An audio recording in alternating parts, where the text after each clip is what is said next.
Summary ભરશે તો court મારફત જ આવવાનો છે, ચાર્જશીટ કરશે તો કોર્ટ મારફત આવવાનો. એટલે ફરિયાદ થયા પછી તમામ નિર્ણય કોર્ટ મારફત જ માનો કે અમારે તો ભરૂચ જવાનું નથી, ત્યાં જઈએ એટલે એફઆઈઆર થાય, એવું થોડું ચાલવાનું છે યાર.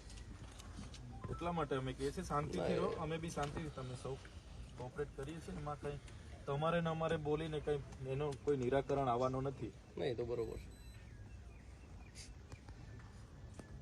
તમારી એક વિનંતી છે હવે કે હવે ઘરે કરવા જે તમે પૂછી લો.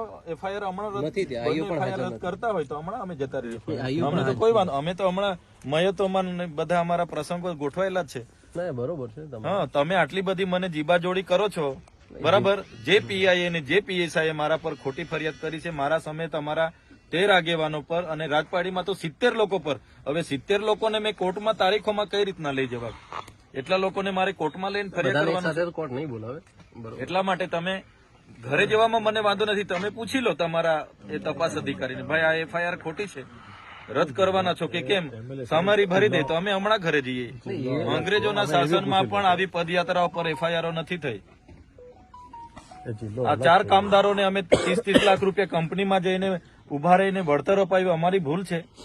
હવે માણસ મરી જાય, 10,000 કરોડની કંપની છે તો 30 લાખ આપ્યા, એમાં શું વાંધો છે? અને કંપની વાળો બિચારો તો રાજી ખુશી આપ્યા છે, તો એમાં બિચારા એફઆઈઆર બી પોતે પીએસઆઈ અરજદાર બને છે. તો આટલી તો કેવી પોલીસની મજબૂરી છે કે પીઆઈ અરજદાર બને, પીએસઆઈ અરજદાર બને? ત્યાં એટલું બધું દારૂ, ડ્રગ્સ, ઇનલીગલી બધું ચાલે છે, એના પર કેમ કાર્યવાહી કરતા નથી? અમે તો સીસીટીવી ફૂટેજ આપ્યા છે 35 જેવા, એના પર કોઈ કાર્યવાહી નથી. અમારા પર ઉપરા છાપરી રાતોરાત 2 એફઆઈઆર થઈ જાય 70 લોકો પર. યાર અમારે કે પછી છોડી દેવાનું છે? એટલે અમારા ન્યાય માટે અમે તો નીકળેલા છે. પોલીસને યોગ્ય લાગે પૂરવાના હોય તો પૂરી દો. તમે કેવું છો કે અમે બોલાવીશું, તો તમે અમારું બજેટ સત્ર ચાલુ થાય ત્યારે બોલાવશો?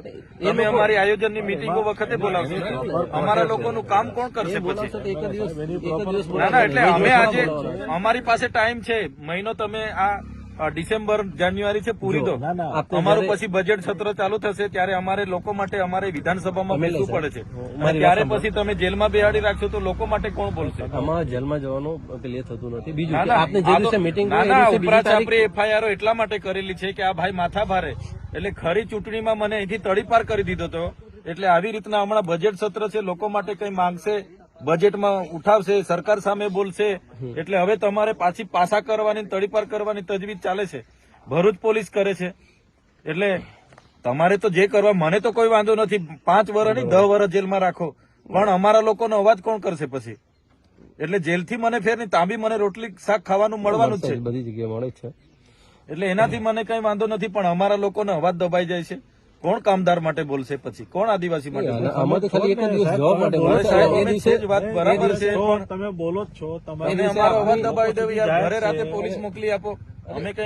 અમે કઈ આ વિસ્તારમાં ધારાસભ્ય છે યાર, અમે કઈ માથાભારે અસામાજિક તત્વ છે કે રાતે પોલીસ પેરોલ મૂકી દો? હવે આ નીકળ્યા તો ઘરમાંથી નીકળે ના, તો તમે જોઈ લો કેટલી આ 20 ગાડીઓ નજીવા કેસમાં. કાલે ઉઠીને ગયા કેસમાં તમે આવ્યા હતા 50 ગાડીઓ લઈને, આખો માર્ચ કરીને, મોરચો લઈને. તો આ લોકો બી ભરૂચ વાળા આવશે, એના કરતા આજે જ અમને હાજર થઈ કરી દો. પણ આમાં તો જે દિવસે નોટિસ આપશે તમને, એ દિવસે તમે હાજર રહી શકે કે મીટિંગ છે તો બીજી તારીખ કાલે ઉઠીને અમારા હમણાં આયોજનોના કામો ચાલુ થવાના, મીટિંગો ચાલુ થવાની. હમણાં બજેટ સત્ર અમારું ચાલે, એટલે પોલીસ કે છે કે ભાઈ અમારી ફુરસદે આવીને એટલે જેલમાં નાખી દો. એવું થોડું છે? અમે એફઆઈઆર કરી છે, આજે અઠવાડિયું થઈ ગયું, હાજર કરી દો મને જેલમાં. આપ કપડા બપડા લઈને આવ્યા છે, પૂરી દો. બરોબર છે ને ના, હજુ બી એ લોકોને સંતોષ ના હોય તો ફાંસી સુધી મોકલાવે એટલી તજવીજ કરી નાખે. તો પછી યાર આવું થોડું હોય. અમારા બી અધિકારો છે ને, અમે બી ભણેલા ગણેલા લોકો છે. આટલા બધા આંદોલનો કર્યા, કોઈ દિવસે અમે કાયદો વ્યવસ્થા હાથમાં નથી લીધો સાહેબ, નથી લીધો ક્યારેય નહીં. ને મારે તો 2 નંબરના ધંધા નથી કે કોઈ સાથે વ્યક્તિગત દુશ્મની બી નથી, પણ કેસો આટલા બધા આડેધડ કરી નાખીએ તો કઈ રીતનું ચાલશે? ગયા વર્ષે તમે જોયું બધું. ગયા વર્ષે 3 મહિના આખો પરિવાર, અમારા આખા કાર્યકરો જેલોમાં, ની જેવા કેસમાં. એક બાજુ ભાજપના કાર્યકરે ફાયરિંગ કર્યું, જાંગમાંથી ગોળી નીકળી ગઈ, 24 કલાકમાં છૂટી ગયો. આ તો કેવી વ્યવસ્થા? અમારા પર થાય એટલે અમારે પછી આ પોલીસ અમને હોતી વળે ચોરની જેમ. બીજા પર થાય એટલે રાતોરાત બધું સમાધાન થઈ જાય. અમે કાં ગુનો કર્યો છે? બિચારા ગરીબ પરિવારોને પૈસા તો અપાવ્યા છે, એમાં થોડી આવી કંપની વાળો ફરિયાદ કરતો તો અમને થતું કે અમારી ભૂલ થઈ. કોઈ ટ્રાફિક અડચણ વાળો ફોન કરતો કે મારી ગાડીને આ લોકો નડ્યા ને ફરિયાદ અમે રાજપાડી કરે. હવે પીઆઈ પીએસઆઈ ફરિયાદ કરે તો અમારે શું સમજવાનું સાહેબ? આ કાયદો ને વ્યવસ્થા છે. અને અમે તો પરવાનગી માંગી હતી સાહેબ, કોઈ જાહેરનામું નથી, કોઈ ચૂંટણી નથી, તો બી 30મી નવેમ્બરે પરવાનગી માંગી, 3જી ડિસેમ્બરે અમારી છેલ્લા દિવસે પદયાત્રાના હવારે કહી કે તમારી પરવાનગી નથી મળી. અભિપ્રાય પોલીસે નેગેટિવ આપ્યા છે. તો સાહેબ અમારો બી અધિકારો છે ને, અમે ચાલતા ગયા, પોલીસ અમારી સાથે હતી, તો બી એફઆઈઆર. એટલે માથા બારે સાબિત કરો, પાસા કરો, તડીપાર કરો, એટલે અમારે આખી જિંદગી જેલોમાં. તો લોકો માટે કોણ બોલશે? અમને તો કઈ વાંધો નથી, જેલો કરો કઈ વાંધો નહીં.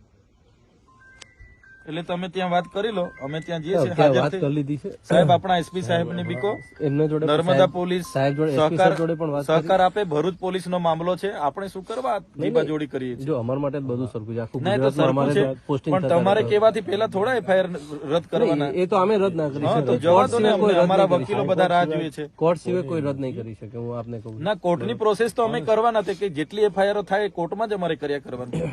કોર્ટમાં તો જવાના જ છે, જે અધિકારીઓ કર્યા છે એમને બી બોલાવીશું. એવું થોડું જરૂરી છે. તમે જાઓ તો વાંધો નથી, પણ તમે જે આહવાન કરીને જાઓ છો તમારા કાર્યકરો, સાહેબ તમે મીડિયામાં કોઈ જગ્યાએ બતાવો, મારો મેસેજ હોય ને, તમે બધા ગ્રુપ જોઈ લો, મીડિયામાં કોઈ જગ્યાએ મેં કોઈને કીધું હોય કે મેં ત્યાં આહવાન કરીને આવું છું તો મને બતાવો.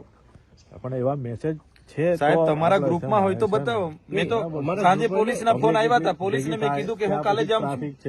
સીધી વાત છે, મારે કાં છુપાવવાની છે?